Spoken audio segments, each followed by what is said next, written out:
a really decent sounding, heavily turbocharged engine. Welcome to the new Porsche 992 generation 911. This is the 8th generation of 911. That is bonkers stuff. And today I am driving the 2S conveniently on a tight, twisty road somewhere in Spain. The skies are blue, the asphalt is hot, and we're in a very special piece of kit.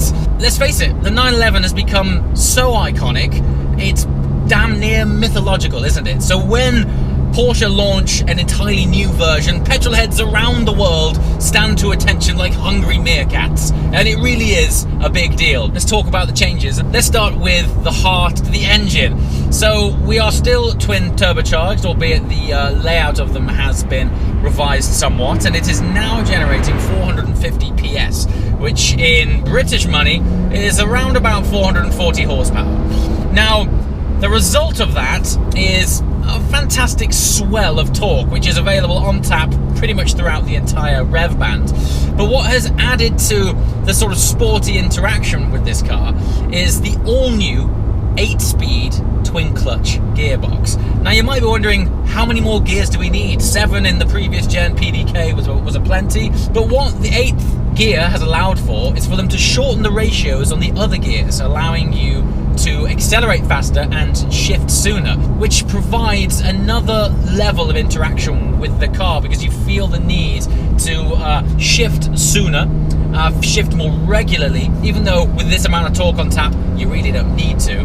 But as a result, I'm finding it that it's a more engaging experience. I think that's really important because as things are getting more sanitized through the likes of electric steering and heavily turbocharged cars and emissions regulations and gasoline particle filtration units and all that sort of jazz, these things which on paper seem small, when it comes to interacting with the driver, it's a really big deal. And so that 8th final drive allows the car to be more efficient, which is ticking the EU boxes, but importantly allows for a shorter gear ratio, making it more engaging for us, the drivers.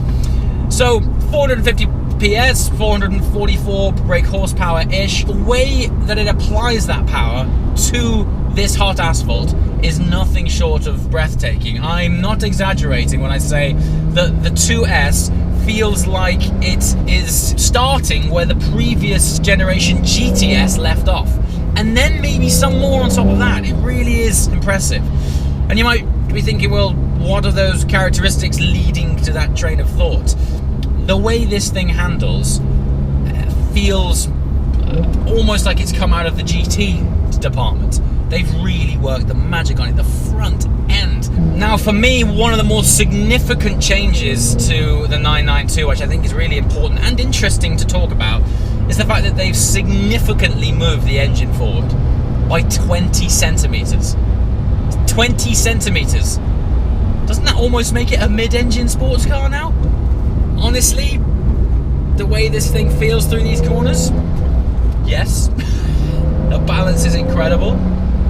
It still rewards you for driving it and treating its weight balance as a 911, which is still nice. Of all of the augmentations and changes to this platform, that for me signifies a tip of the hat to the future of where this car's going.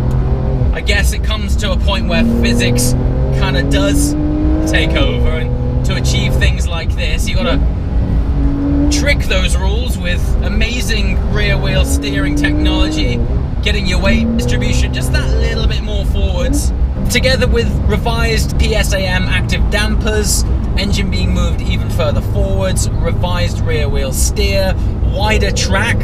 The 2S and the 4S now come the same wider body. There is no longer a sort of narrower body version. From the outside, it doesn't really sound that great. I mean, we know the naturally aspirated stuff is beginning to fade out, hopefully not in the GT products, but time will tell. But on the inside, as I hope you can appreciate, look, if I just drop it down a cog here, on the inside it sounds awesome. Now this is fitted with the optional sports exhaust, which is indicated by the oval tips as opposed to the quad tips, and with it being in S guise, it means the ride height is dropped by 10 mil, which is also contributing to the reason that it handles so well. But what I'm fascinated by is how so taut and together. Honestly, those things together, the way you can thread this down a road, there's so much tactility. This particular spec as well is optioned heavily. We've got pretty much every option on this car, meaning that I also have the wonderful carbon ceramic. Just listen to those downshifts and check out that front nose.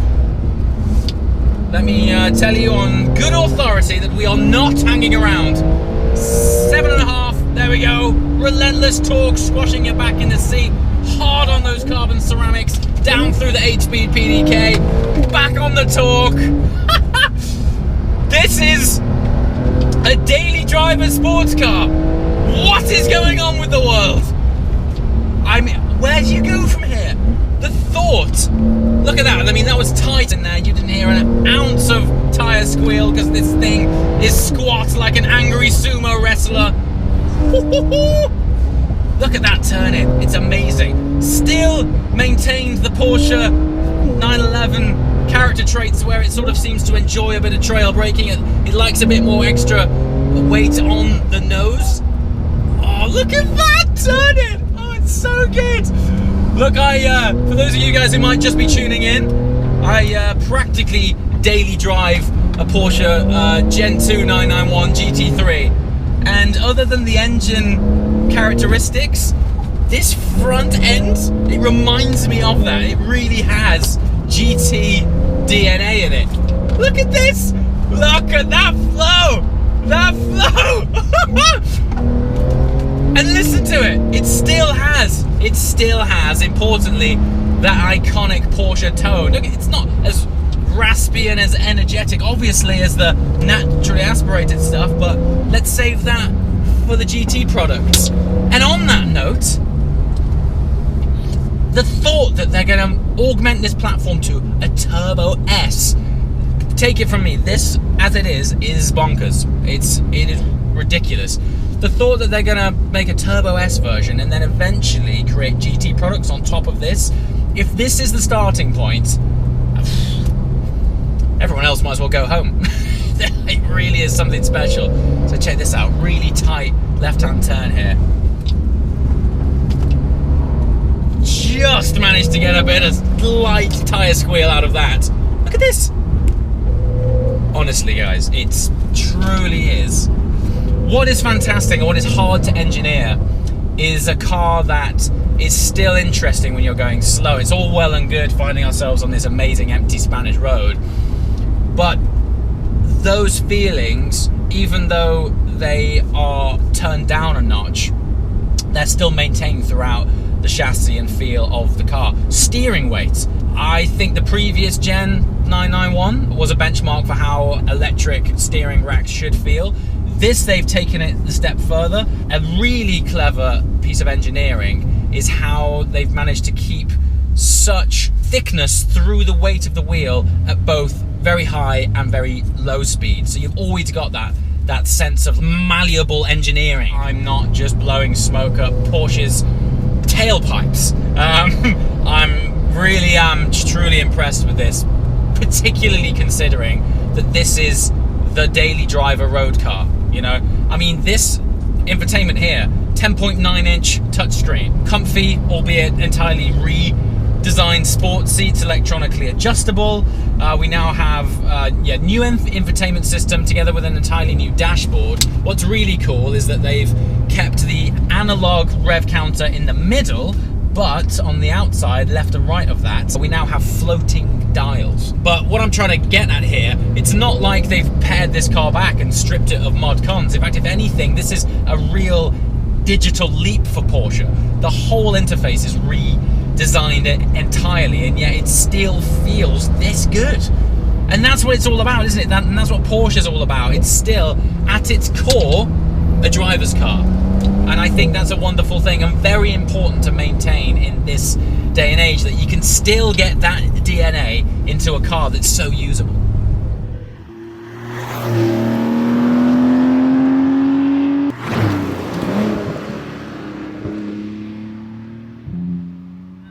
For some context, to underpin everything I've just been saying about how well this thing drives, Nürburgring lap time, for your daily driver sports car, ladies and gentlemen, is 7 minutes and 25 seconds. So that's 5 seconds faster than the previous generation. That's no small feat. You know, they've done it again. So good. It's so good. But what I love about it is that at its core, the 2S and 4S are all about living with, aren't they? And you can do this, go on a road trip, attack an amazing road, and then drive to work in comfort. Oh, and there's back seats for the kids. Honestly, I don't think I'll be going much more quicker around here in a GT3. I might be having more fun, and I would probably, well, I'd definitely sound a lot better, but that's not the point, is it? The point is, this ticks all the boxes and some. That is just exceptional. And I'm back at the race circuit where I began earlier today. I thought I'd finish this in front of some silver cars because I've been driving the Guards Red all day, and I thought it'd be nice to mix it up and show you what these cars look like in a completely different spec. As I'm sure you can tell by the reaction on my face, none of that was exaggerated. That was my very first driving impression. I hardly had any time with the car before, just other than driving up there. And that was the first time that I drove the car properly and swiftly. So what came out of my mouth and the reactions on my face were legitimately as it happened. I'm still scratching my head as to if this is where it starts, where does it go? I mean, that is such a ridiculously capable platform. As I mentioned when I was driving it, the concept of them doing a Turbo S, and then building GT product on top of this just scrambles my brain, because already it's got back seats. Like what we just did there, it just ticks all the boxes. I've never quite come across a platform like it. It really is a fantastic experience. Now, obviously, I'm conveniently here, some amazing driving roads, hardly any traffic, it's dry, it's hot, we've got sticky tires, and it's a very nice environment. So what I'm really interested in is experiencing it back home on a greasy British B road to find out what that's like. So today I've been driving the 2S. I would love to try the 4S, so maybe when Porsche get their demo cars back in the UK, we could take the 4S for a more appropriate spin out in the UK to see what that's all about. But as always, comments below. Let me know what you guys want to see, hear, and know about this platform. This is right at the very beginning of the 992 generation of 911, which means there's going to be lots of variants coming soon, which means lots of opportunity for content and delving even further into this wonderful machine. As always, guys, thank you so much for watching. I'll just see you next time. Ciao!